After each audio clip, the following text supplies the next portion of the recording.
Kalau kita mencari Tuhan setiap hari, mengisi hati dan pikiran kita dengan kebenaran firman Tuhan, maka kita akan lebih mudah mengenal Tuhan. Kita akan lebih bisa mengalami hatinya, mengalami kehendaknya, mengalami didikannya, dan mengalami kasihnya. Apalagi kalau kita memperkatakan firman Tuhan setiap hari, maka roh kita penuh dengan firman, dan jiwa kita akan sehat karena mental, perasaan, kehendak, dan pikiran kita penuh dengan kebijakan Tuhan. Mari kita renungkan firman Tuhan setiap hari, supaya hidup kita sejalan dengan kehendak Tuhan.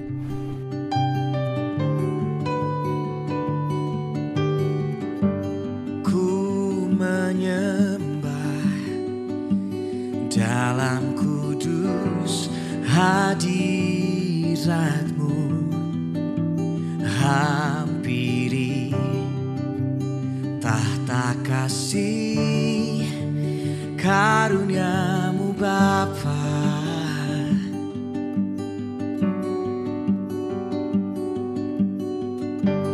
Kekuatanku hanya dalam hadirat-Mu,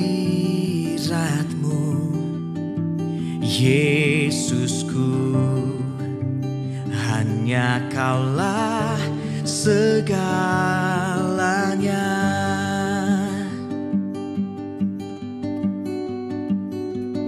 Ku yakin Kau hadir di sini, ku rasakan kuasa yang tak terbatas.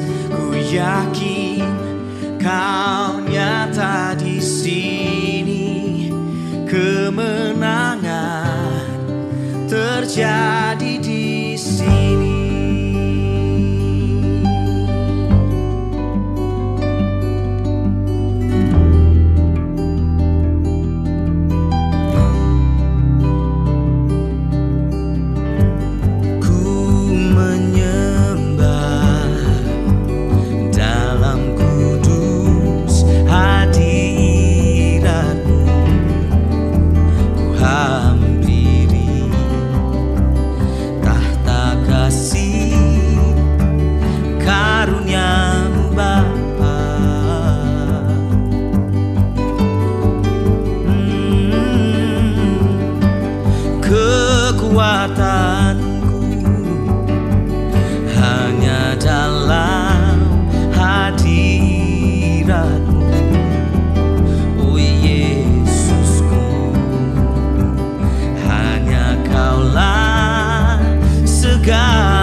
kuasa yang tak terbatas. Ku yakin Kau nyata di sini.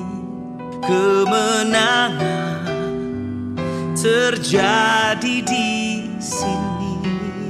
Kesembuhan terjadi di sini. Kelepasan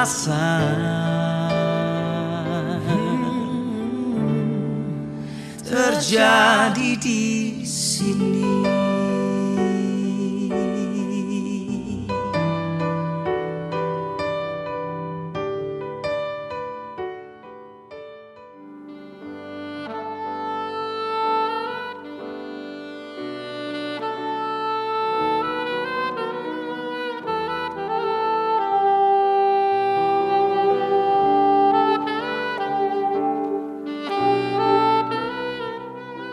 Dua Korintus pasal yang ke-9 ayat yang ke-8. Dan Allah sanggup melimpahkan segala kasih karunia kepada kamu, supaya kamu senantiasa berkecukupan di dalam segala sesuatu, dan malah berkelebihan di dalam pelbagai kebajikan.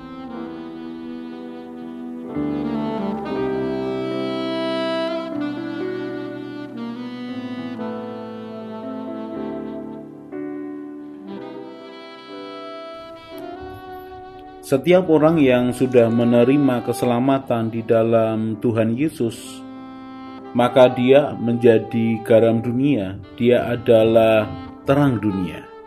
Setiap orang yang percaya kepada Tuhan Yesus lahir baru diselamatkan, maka dia memiliki satu identitas baru bahwa dialah garam dunia yang memberikan pengaruh yang baik kepada orang-orang di sekitarnya. Dia menjadi terang dunia yang menerangi akan kegelapan dan memberikan kehidupan bagi orang-orang di sekitar dia. Di dalam 2 Timotius pasal yang ketiga, ayat yang ke-16 dan 17 dikatakan, segala tulisan yang diilhamkan Allah memang bermanfaat untuk mengajar, untuk menyatakan kesalahan, untuk memperbaiki kelakuan, dan untuk mendidik orang dalam kebenaran. Ayat yang ke-17, dengan demikian tiap-tiap manusia kepunyaan Allah diperlengkapi untuk setiap perbuatan baik. Jadi kalau orang sudah mengalami keselamatan, orang sudah mengalami lahir baru, maka perbuatan baik itu sudah menjadi satu dalam hidupnya, sudah menjadi darah dagingnya. Di dalam Titus pasal yang kedua, ayat yang ke-11, dikatakan, karena kasih karunia Allah yang menyelamatkan semua manusia sudah nyata. Ia mendidik kita supaya kita meninggalkan kefasikan dan keinginan-keinginan duniawi, dan supaya kita hidup bijaksana, adil, dan beribadah di dalam dunia yang sekarang. Sudah perhatikan, kita sudah terima keselamatan, maka kita meninggalkan kefasikan, meninggalkan keinginan-keinginan duniawi, dan kita hidup bijaksana, adil, dan beribadah. Ayat yang ke-13, dengan menantikan penggenapan pengharapan kita yang penuh bahagia dan penyataan kemuliaan Allah yang maha besar dan juru selamat kita, Yesus Kristus, yang telah menyerahkan dirinya bagi kita untuk membebaskan kita dari segala kejahatan dan untuk menguduskan bagi dirinya suatu umat kepunyaannya sendiri yang rajin berbuat baik. Ketika Paulus menulis surat Titus, dia katakan soal kasih karunia Allah, keselamatan. Kemudian didorong supaya kita ini hidup bijaksana, adil, kita beribadah, dan rajin berbuat baik. Ketika kita rajin berbuat baik, maka Tuhan itu mengajarkan kita hal berbuat baik seperti apakah yang tepat buat kita. Karena seringkali kita ini berbuat baik untuk keuntungan kita semata-mata. Kita berbuat baik supaya dipuji orang. Dan ternyata Tuhan Yesus sudah mengajarkan, Kalau kita melakukan sesuatu yang baik supaya dipuji orang, maka kita tidak mendapat upah dari Tuhan. Saya ulangi sekali lagi. Kalau kita berbuat baik supaya dipuji orang, supaya orang berterima kasih kepada kita, maka kita tidak menerima upah dari Tuhan. Saya bacakan Ibrani pasal yang ke-11 ayat yang ke-6. Tetapi tanpa iman tidak mungkin orang berkenan kepada Allah. Sebab barang siapa berpaling kepada Allah, ia harus percaya bahwa Allah ada, dan bahwa Allah memberi upah kepada orang yang sungguh-sungguh mencari Dia. Ibrani pasal yang ke-11 bicara soal iman, karena iman. Lalu dikatakan, barang siapa berpaling kepada Allah, ia harus percaya bahwa Allah ada, dan bahwa Allah memberi upah kepada orang yang sungguh-sungguh mencari Dia. Kita melakukan yang baik karena kita sudah diselamatkan. Kita bukan melakukan yang baik supaya diselamatkan, bukan. Tetapi karena oleh darah Yesus kita terima penebusan dan keselamatan, maka hal yang baik, rajin berbuat baik itu menjadi satu bagian yang tidak bisa dilepaskan dari hidup kita sebagai orang yang diselamatkan. Matius pasal yang ke-6 ayat yang pertama dikatakan, ingatlah, jangan kamu melakukan kewajiban agamamu di hadapan orang supaya dilihat mereka. Karena jika demikian, kamu tidak beroleh upah dari Bapamu yang di surga. Jangan melakukan kewajiban agamamu di hadapan orang supaya dilihat mereka, karena engkau tidak akan mendapatkan upah dari Bapa di surga. Matius 6 ayat yang pertama. Saya lompat dulu kepada Matius 6 ayat yang ke-16. Dikatakan, dan apabila kamu berpuasa, janganlah muram mukamu seperti orang munafik. Mereka mengubah air mukanya supaya orang melihat bahwa mereka telah berpuasa. Aku berkata kepadamu, sesungguhnya mereka sudah mendapat upahnya. Tetapi apabila engkau berpuasa, minyakilah kepalamu dan cucilah mukamu supaya jangan dilihat orang bahwa engkau sedang berpuasa, melainkan hanya oleh Bapamu yang ada di tempat tersembunyi. Maka Bapamu yang melihat yang tersembunyi akan membalasnya kepadamu. Matius 6 ayat 16 sampai 18 mengajarkan kepada kita, kalau engkau puasa, jangan kelihatan puasa, tetap bersukacita aja, jangan seperti orang menderita. Karena puasamu adalah engkau merendahkan diri, merendahkan hati di hadapan Tuhan untuk mencari akan perkenanannya, untuk mencari akan kehendaknya. Bukan hanya bagian dari kegiatan agamawi yang menjadi kebanggaanmu, yang kemudian orang melihatnya dan memuji engkau. Ketika orang memuji engkau karena melakukan hal-hal yang agamawi, hal-hal yang rohani, maka engkau sudah mendapatkan upahnya. Artinya, satu perbuatan, satu upah. Kalau engkau melakukan kegiatan rohani, lalu terima upah, pujian, hormat dari orang lain, maka sudah, Tuhan tidak akan memberikannya. Satu perbuatan baik, satu upah. Saya ulangi sekali lagi, satu perbuatan baik, satu upah. Engkau memilih mau terima upahnya dari Tuhan, atau engkau mau memilih upahnya dari manusia. Saya baca Matius pasal yang ke-6 ayat yang kedua. Jadi apabila engkau memberi sedekah, janganlah engkau mencanangkan hal itu seperti yang dilakukan orang munafik di rumah-rumah ibadat dan di lorong-lorong supaya mereka dipuji orang. Aku berkata kepadamu, sesungguhnya mereka sudah mendapat upahnya. Tetapi jika engkau memberi sedekah, janganlah diketahui tangan kirimu apa yang diperbuat tangan kananmu. Hendaklah sedekahmu itu diberikan dengan tersembunyi, maka Bapamu yang melihat yang tersembunyi akan membalasnya kepadamu. Saya ulangi sekali lagi, satu perbuatan baik, satu upah.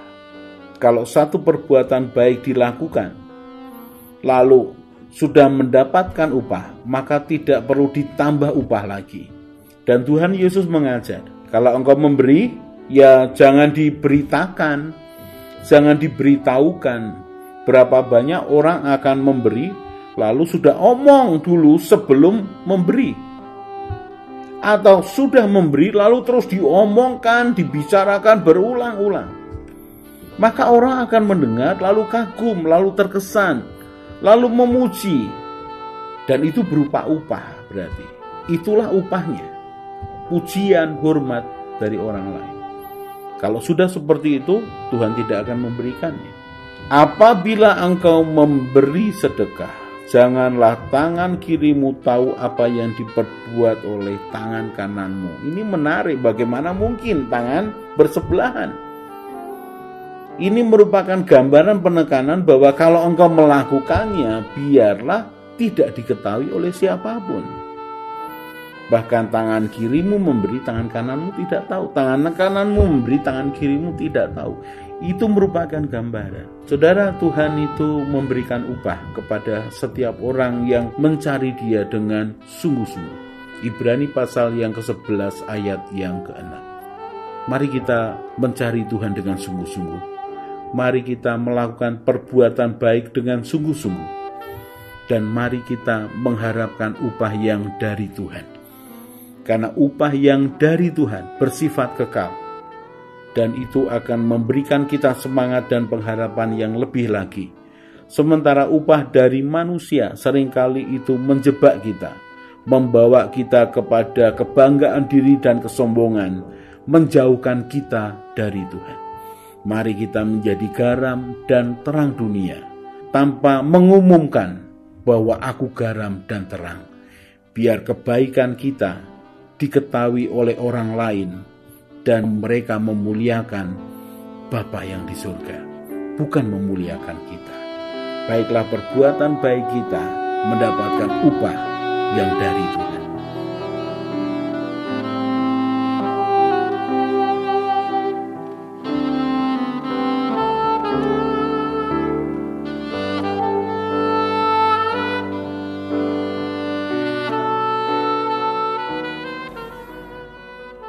Kalau hati dan pikiran kita penuh dengan beban masalah dan keinginan, maka masalah dan keinginan ini yang lebih kuat berbicara kepada kita. Berbeda kalau hati kita tenang, pikiran kita teduh, dan keinginan tidak mengendalikan kita. Maka keadaan ini akan membuat kita mudah mendengar suara Tuhan. Mari kita berdoa. Tuhan, buatlah hatiku selalu melekat kepadamu. Tuhan Yesus, Engkau gembalaku yang baik. Hidupku ini milik-Mu ya Tuhan. Bawalah aku menjalani hidup dalam rencana-Mu. Amin. Saya Yosea Kristiono, Gembala Jemaat GKI Injil Keselamatan Semarang. Tetap percaya, tetap semangat. God bless.